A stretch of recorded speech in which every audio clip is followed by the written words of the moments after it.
Have you ever tried to define your mothering style? I think it's safe to say we're all different when it comes to the way we approach parenting. So how do we find the best approach that will work best for our family? Well, today we're going to start from scratch. And I'm so excited to be joined by some wonderful moms. And today we're going to try to figure it out all together. So thank you everyone for being here. You all look wonderful. I'm just going to introduce everyone. I'll start here. Of course, this is our own Maggie John, producer and one of our co-hosts here at 100 Huntley Street. And you said wonderful mom, and I was like, should I be on this couch? I don't know. And you are mom to Ethan and Joshua, Yes. two lovely, lovely boys. So thanks for being here today. And then we have Sarah Brown with us today. And Sarah is a blogger, a speaker, a funeral celebrant, which is a very unique ministry role you have. It's really, I really love that. And you are mom to Tyson and Marley. Yes. And wife to Drew, is your husband as well? Drew Brown. Yeah. Great, so nice to have you as well. Thank you. Thank you. And then I'll introduce our next two guests together. We have Melinda Means and Kathy Helgamo, and you are the authors of Mothering from Scratch. Yes. So we are excited to be sitting here on the couch with you, aren't we, moms? Yeah. Because you've written a book, so I'm sure you have lots of wisdom that you can give us today too. So. Very hard-won wisdom. Figure it all out. Yes, yeah. So actually, I'll start with you. Explain to us, the title of your book is Mothering from Scratch. What does it mean to mother from scratch? What is the concept of that? Well, it kind of means a couple of things. It can mean the idea of God's mercies being new every morning. And I know that I've taken a lot of comfort in that, and I can say Kathy has too, of knowing that each moment we can start fresh. Mm-hmm. That, you know, when we lose it with our kids, the next moment we can choose to ask for forgiveness and make different choices. And the other idea is that even though maybe we had a great mom, or maybe we didn't have a great mom, but we're a unique person, we have unique kids, and so really all of us are mothering from scratch. We're trying to figure it out, you know, based on the way God made us. Yes, so for sure. yeah. And Kathy, do you think when you're starting out as a mom, you should kind of have a plan as to how that's going to look? I think that's hilarious, actually. But my plan was to be a happy, blissful mom and joyful all the time, and just thrilled to have my little bundle with me. And yes, I was happy. It was joyful, but it really wasn't exactly what I thought it was going to be. And that was one of the things I had to reconcile, was that I'm unique. I'm not going to be like my mom or any other mom. And to really embrace my strengths and weaknesses and really focus in on what was going to be best for me and my family, that was the hard part. And thankfully, through a process of finding good friends and really just growing in the Lord and understanding that He made me unique and to embrace it, that was really the struggle for me. I think that's hard for moms because, as you said, Kathy, because I know when I had Ethan, my oldest, I remember people would be asking, oh, what is he doing now? And is he doing this? And is he doing that? And I'm like, as a first-time mom, I'm like, oh no, I'm failing. I'm not doing. Is that normal? Yeah, exactly. Why isn't he talking at 2 months? Like, why isn't he doing these things?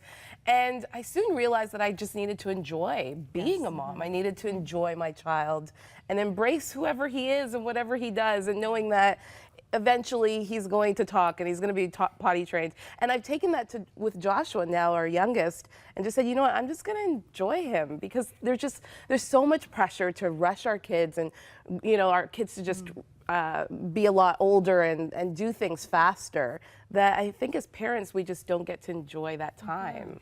I wish that we had the second child first Yes. sometimes, right? Because you're just so much more relaxed. I remember reading all these books before I had my first, and am I going to get it right? Like all these contradictions that I'm reading in books and advice, and thinking, what's the right one? Yeah. What's the right one? And to be honest, that's why I don't really go to moms groups. I'm sorry. I understand. I'm sorry, but it's because everybody's kind of like, oh, what's your kid doing? And maybe it's just the circle, but like, what, you know, and it was just became this comparison thing, and it just made me feel worse as a mom. And so I just feel like, yeah, we need to embrace it, as you said, Kathy. All of us do things differently. We are moms differently. How do we embrace that and just love each other and support each other through that? So I think maybe we start motherhood with the idea that we have a plan I was kind of joking with Maggie yesterday. I'm like, my plan is that I pretty much don't have a plan. And I think I do, but I don't. So I think just accepting kind of, our own journey with our kids is important. What about, Sarah, do you ever feel, because I meet a lot of moms who kind of think they're not enough. They're not, they can't meet expectations. Do you ever feel that or struggle with that? Yes, absolutely. I've always struggled for myself in terms of just controlling what I look like on the outside and trying to, that was a lifelong struggle. And I thought that I had made some progressions, I guess, in my spiritual walk and that kind of thing. But then I had kids and it was just like all of a sudden now they're the extension of me. And if they're not behaving in public, then... Oh my gosh, then, we gotta talk. yeah. Well, yeah, absolutely. Yeah, then that's a reflection of me. And how can I make sure that, they are the model children that I want them to look like. Right, because it makes me look bad if they're not behaving the right way. Exactly. And there's all this judgment and feelings of other people judging when probably they're not always Right. judging as much as we exactly. think that they are. But Yeah. Maggie, what about you? Yeah, I think, I definitely don't have a plan. Sometimes I wish I did, but again, I think after having the second, just realizing I just need to embrace and enjoy and actually just spend time with them. I mean, you get home and you're getting dinner ready and you're getting all this stuff ready and you only have a couple hours before it's bedtime, and just to condition myself to not do the dishes or not do things that can wait until after they go to bed and just enjoy that time with them. Even if I get frustrated, just to be able to enjoy that, I think is something that I'm trying to do more of. Yeah. It's something in your book that I really loved is you were talking about how do we as moms take time to cultivate our own heart and our own dreams while still, trying to do that in the lives of our children too. So what do you say to us moms with younger children that we're just trying to, follow what God's put on our hearts but still be that everything to our kids too? Well, that's the message out there is, you can have it all. And our own personal experience with that is that our families can really suffer as we're trying to chase all of these things. And that goes back to the validation thing too, and feeling like we're enough. Right. That just being at home or, doing those things isn't enough. And I think that God can help us to blend our dreams with our families. There have been times where our dreams have been on the front burner, and then we've had to put them on the back burner because things were going on with our families. And we've just found that when we're chasing things and it's not the right time for our families, it's not very sweet. We think that it's going to be this sweet payoff, and it just doesn't feel good. Right. I mean, one of the things that we stress in the book and we really want to share with moms is that their dreams and their ambitions, they will never spoil, okay? Yeah. They don't have a shelf life. They're going to always be there. But our kids, we say in the book that they're ripe little berries in the sun, and that their time is here, and when it's here, it's here. And that time is relatively short, and to embrace that time is so much better, and then knowing that those dreams and ambitions haven't gone anywhere. They can have wait an expiration date. They do not have an expiration date. They don't have that funny little code that we can't find on the bottom of the can. They are always there, and God honors our obedience to that. We have seen that over and over and over again in our lives and in lots of other women's lives. Moira was sharing with us, the thousands that we can sometimes reach in maybe something like this arena.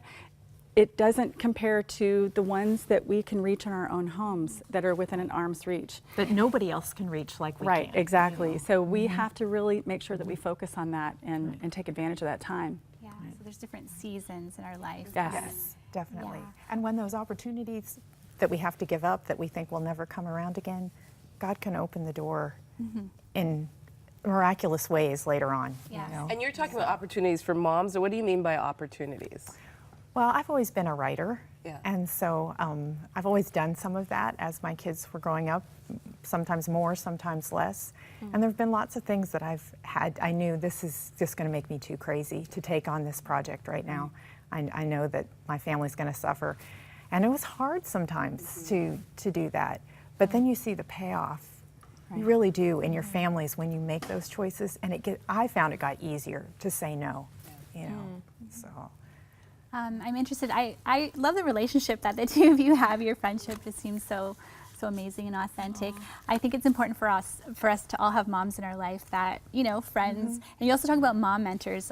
Sarah, do you have anyone in your life that's kind of helped you as you've grown as a mother? Well, I had my children in Winnipeg, and during those first beginning years, it was really important to me to look for a mentor and to try, not just with mothering, but just a life mentor in general. And I remember seeking out a woman in my church who I just looked at her and the relationship that she had with her adult children, and it was beautiful. And I thought, that's what I want. I looked in general, these are the qualities that when they say you become like those you hang around, right? So I just asked her, I didn't know her too well, but I said, would you consider meeting with me every couple of weeks? And so since moving back to Ontario, I haven't had a sort of intentional friendship or mentorship like that. I think maybe I've met a couple that I'd like to,